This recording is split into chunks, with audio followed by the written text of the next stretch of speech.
Rakyat asing kita tak benarkan masuk dah. Jadi tindakan telah pun diambil. Tapi sekarang ni masalah warga negara kita kena ambil tindakan.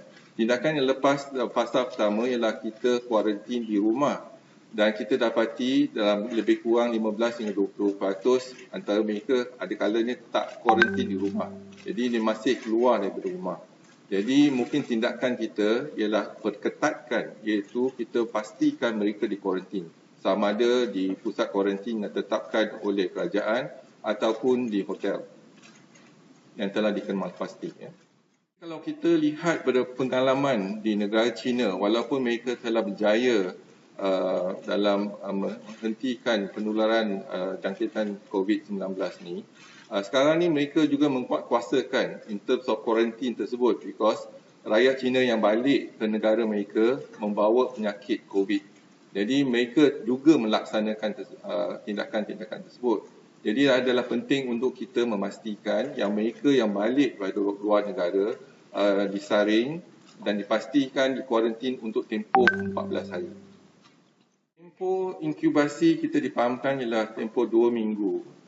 Dan isu dia ialah sekarang ni yang mereka yang tak bergejala tetapi positif. Dan kalau kita lihat kes pertama, kedua dan ketiga dan keempat yang telah kita laporkan pada bulan Januari, mereka ialah indeks kes daripada Singapura. Tetapi keluarga mereka telah datang ke Johor Bahru dan keempat-empat mereka ialah asymptomatic, tak ada gejala langsung. Jadi kita dah kesan daripada awal lagi, mereka yang tak ada gejala pun boleh positif. Walaupun WHO pada ketika itu nasihatkan pada semua ialah mereka hanya melaksanakan ujian kalau ada gejala. Jadi kita telah laksanakan kalau tak ada gejala tetapi ada close contact dan disyaki, kita akan laksanakan ujian tersebut. Dan sebab itulah kita dapat kesan 4 kes yang pertama yang kita ada yang tak ada gejala tetapi positif. The test that kita buat setakat ini ialah 43,462. Yang positif ialah 3,116, iaitu dengan kadar positif ialah 7.2%. Dan kita telah tambah makmal supaya kita boleh tingkatkan test, yang test RT-PCR. Jadi di Kementerian Kesihatan, di hospital, kita mula dengan 12 hospital. Jadi kita tambah 2 hospital, iaitu Hospital Sibu dan Hospital Queen Elizabeth. Jadi 14 makmal di hospital. Dan kita ada IMR 1 makmal, kita ada 5 makmal kesihatan awam. Jadi kita ada 20 makmal. Dan IMR telah melaksanakan latihan untuk mereka sama ada di universiti ataupun di pihak swasta. Di pihak swasta ada 7 makmal di pihak swasta yang boleh melaksanakan ujian tersebut. Jadi dah 27. Dan kita ada satu lagi daripada MOSTI, iaitu Malaysian Genome Institute. Dan kita ada satu Angkatan Tentera, makmal di Angkatan Tentera. Dan kita ada 14 daripada IPTA dan IPTS, iaitu makmal IPTA, IPTS yang boleh menjalankan ujian. Tetapi kita dapati makmal-makmal yang baru disediakan untuk melaksanakan ujian ni belum lagi mencapai keupayaan yang sebenarnya. Berarti mereka masih boleh tingkatkan kapasiti untuk menjalankan ujian tersebut. Jadi kita harapkan dengan semua 43 makmal dan ada 5 lagi makmal di IPTA yang akan disediakan untuk menjalankan ujian ini dalam tempoh terdekat, dapat menampung keperluan ujian kita menggunakan RT-PCR, iaitu mungkin dalam 47 makmal akan datang minggu depan, tapi setakat ni lah 43.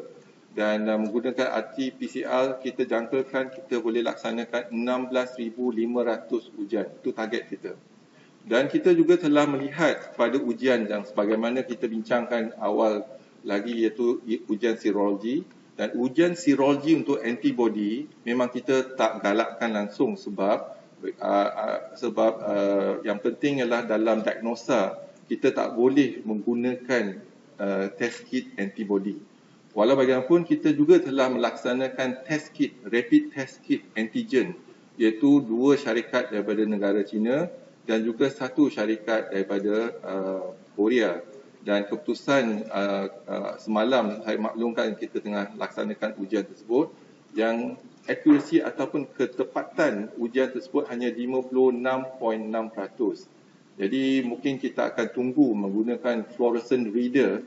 Kalau boleh kita tingkatkan ujian sekurang-kurangnya 75 hingga 80% baru kita boleh menggunakan. Nah, persoalannya adakah mencukupi ujian kita setakat ini? Pertubuhan Kesihatan Sedunia telah mengeluarkan satu laporan dan laporan ini adalah penting. Sekiranya kita melaksanakan ujian dan banyak daripada ujian kita positif, ini bermakna banyak kes belum dikesan dalam komuniti. Okay, that's understandable.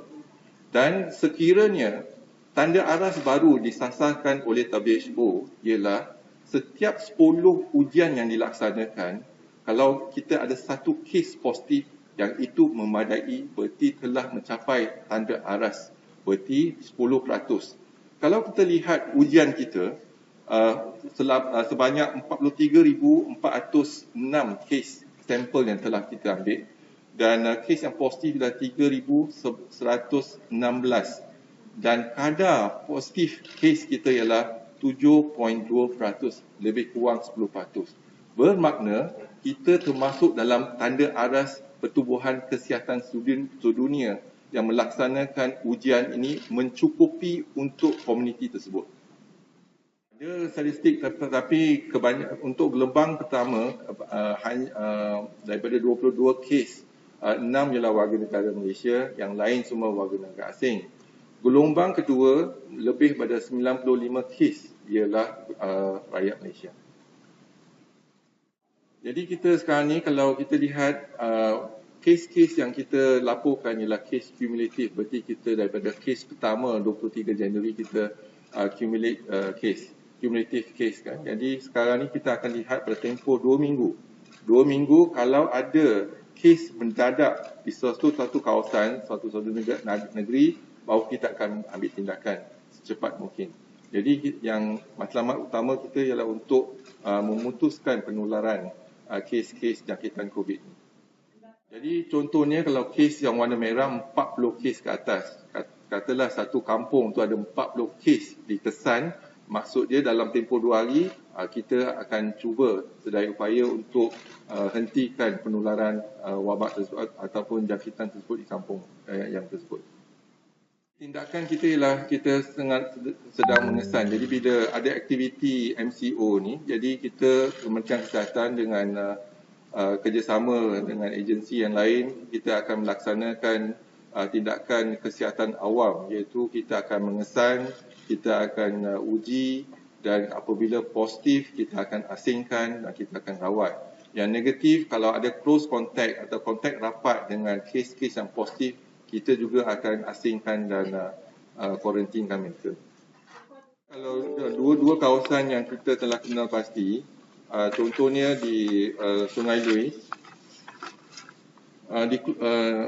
di Hulu Langat, Sungai Lui, jumlah kes positif Hulu Langat setakat ni yang kumulatif adalah 287 dan di Kampung Sungai Lui 90 kes dan 25 daripada mereka menghadiri perhimpunan di Masjid Siftaling dan 65 kes kontak rapat dan lain-lain.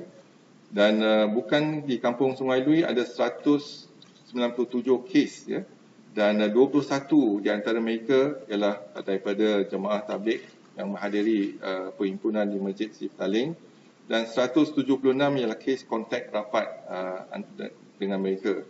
Di Keluang contohnya jumlah kes positif di Keluang ialah 122 kes. Semalam kita laporkan 111, jadi ada pertambahan 11 kes. Bandar Baru Ibrahim Majid ada 89 kes, ada pertambahan 1 kes dan lokaliti yang lain ada 33 kes. Jadi bila kita dah enhance MCO di kawasan tersebut, bila kita perketatkan, kita akan menjalankan aktiviti case detection, ACD, case detection di kawasan tersebut dan inilah kesan dia kalau kita nampak supaya kita boleh kesan mereka dengan cepat, trace and then we test them, we isolate them and we treat them. Kadar kematian ialah 1.6%. Kalau kita bandingkan masih rendah lagi kalau bandingkan dengan negara-negara lain yang dilaporkan dalam global, kadar kematian ialah 4.5 ataupun 4.6%. Jadi dari kita telah adakan satu komuniti yang diketuai oleh Datuk Dr. Christopher untuk melihat kembali kes-kes kematian ini dan untuk menasihat kepada kita ada nampak tak trend-trend yang tertentu. Apa yang pasti ialah ada 3 risiko yang tinggi. Yang pertama, ramai daripada mereka ada isu dari segi penyakit lain, contohnya komorbid ataupun kencing manis, darah tinggi dan sebagainya, autoimmunity yang rendah. Jadi yang tu lebih kurang 67%. Dan juga kalau kita dapati mereka yang meninggal ni usia mereka lebih lanjut daripada yang lain. Kita juga ada kes yang muda yang meninggal, contoh 34 tahun dan 20-an, 27 tahun. Tetapi mereka datang pada peringkat yang lewat. Contohnya bila fasa ketiga ataupun keempat mereka dah ada radang paru-paru dan mereka memerlukan bantuan pernafasan dan ada yang tidak dapat kita selamatkan, Jadi itu yang kes-kes yang meninggal. Dari segi ubat-ubatan, daripada hari pertama lagi kita telah menggunakan obat hydrochloroquine yang tu, dan juga kita dalam gunakan off-label use untuk obat untuk merawat mereka dengan obat antiretroviral dopinavir dan ritonavir dan sebagainya. Dan sekarang ni kita ada obat-ubat yang baru yang telah dibawa masuk dan kita harap kita boleh gunakan obat-ubat yang baru untuk merawat pesakit-pesakit kita. Baru ada permohonan untuk membawa masuk ubat tersebut dan kita pun dah lulus 1-2 permohonan dan insya-Allah kita akan cuba perkenalkan obat baru ni untuk pesakit-pesakit COVID kita. Ada 2 jangkitan yang kita risaukan, bimbang. Salah satu ialah berjangkitan antara jemaah tabligh ni lah. Sebab mereka ke masjid ataupun surau dan ahli jemaah yang pergi ke masjid dan surau walaupun bukan ahli tabligh, mereka dijangkiti di sana. Yang itu yang pertama. Yang kedua, yang mereka kembali di luar negara. Tetapi dalam fasa pertama MCO kita telah laksanakan self-quarantine. Jadi yang itu membantu untuk memutuskan rantaian jangkitan antara ahli keluarga. Jadi tindakan tu kita harap dapat diperketatkan lagi untuk tempoh 2 minggu yang kritikal ini.